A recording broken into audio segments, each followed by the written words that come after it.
In this video, I'm going to go over the exact step-by-step guide on how you need to be reviewing your mistakes on the LSAT so that you could improve your score. My name is Diego Sarmiento. I was one of only 24 people in the entire world in 2024 to score a perfect 180 score on the LSAT. It got me into Harvard Law School, got me into Stanford Law School, and now over the past year, I've tutored over hundreds of students, taking their scores from the 150s to the 170s. And today I want to go over something that is really important, that really relates to the other videos that I've put out. My past few videos were on how to do time sections, how to drill to improve your score on the LSAT. And I think kind of the last part of that trio of topics is how do we review our mistakes so that we can improve the next time and not make those mistakes again when we're studying for the LSAT. And this is a term that I coined, I didn't coin, I learned from LSAT Demon, but they call it a high quality review. And what is high quality review? Well, first off, why is high quality review even important? Well, reviewing your mistakes is important because I want you to keep this idea in mind that to improve on the LSAT, the only thing that matters is you developing your pattern recognition of the exam. The only thing that matters for improving on this exam is improving your pattern recognition. How do we do this? Well, why do we do this? One, because the LSAT is asking you the same types of questions over and over again, just with different variables, different names, different topics, different ideas, but it's the same question over and over again. So really, to master the exam, you really need to develop your pattern recognition of the exam. And how do we do this? The only way we're going to do this is by doing a ton of reps, a ton of volume, which basically means a ton of practice problems, and reviewing the ones that we got wrong.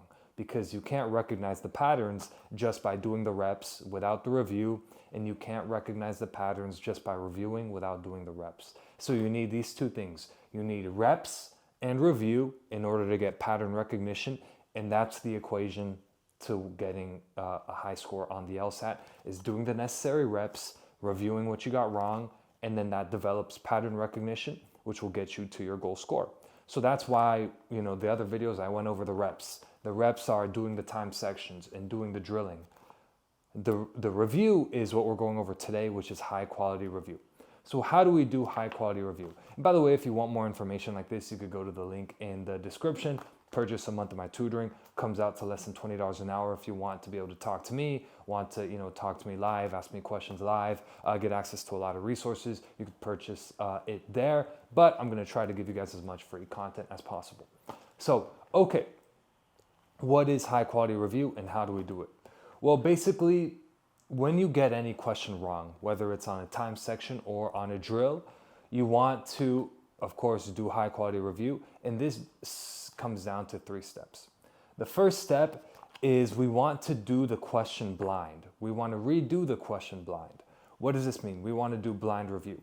This means we're going to redo the question without knowing what the right answer is.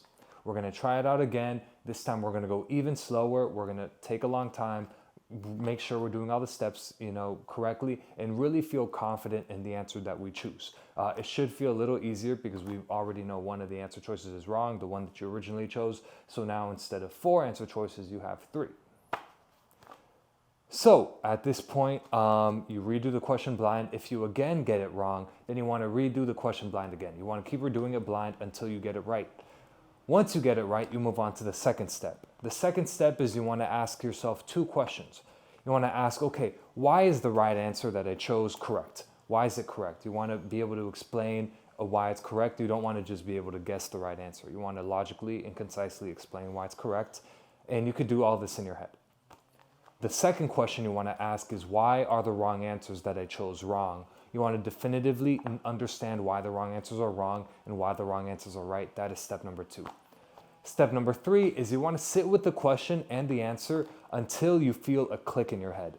This might seem like a vague standard, a click in your head, but trust me, when you're reviewing on your own, you'll feel when you haven't, felt that click in your head, and then you'll, completely know when you have felt that click. So those are the 3 steps. I'll go over one more time.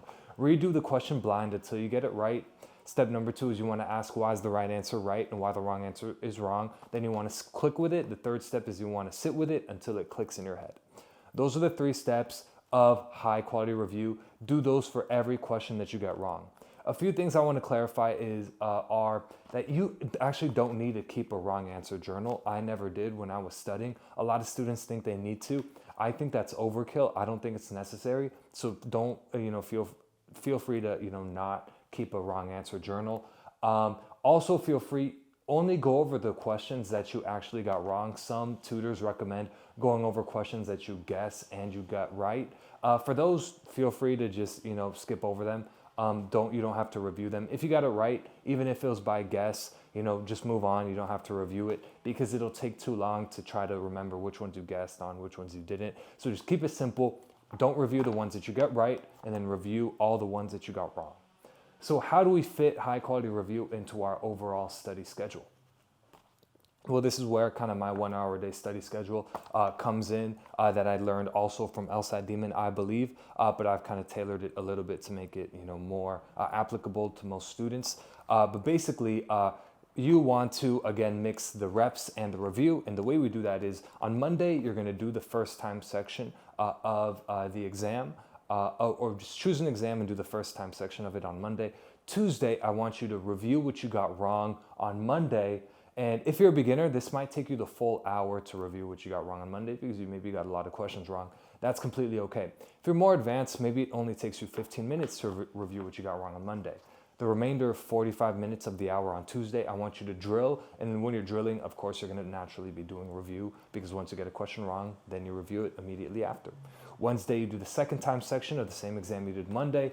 Thursday, we finish reviewing what we got wrong on Wednesday. And again, any remaining time we have left, we could drill, but instead of drilling logical reasoning like we did Tuesday, we could drill reading comprehension. Friday, we're going to do the third time section, the same exam we did Monday and Wednesday. Saturday, review what you got wrong on Friday. And then any remainder time you have left, you could drill logical reasoning or reading comprehension, whichever one you are doing worse in. Sunday, you could take the day off, or you could drill, or you could do the fourth time section. So that's how you fit review into your overall study schedule. This is a little bit about high quality review. It's super, super important. It is one of the two variables in the equation to get to your goal score. Remember, the equation is doing the reps, doing review equals pattern recognition. Pattern recognition equals a good score on the exam. Hopefully this helped. I'll see you on the next video. Bye, y'all. Bye.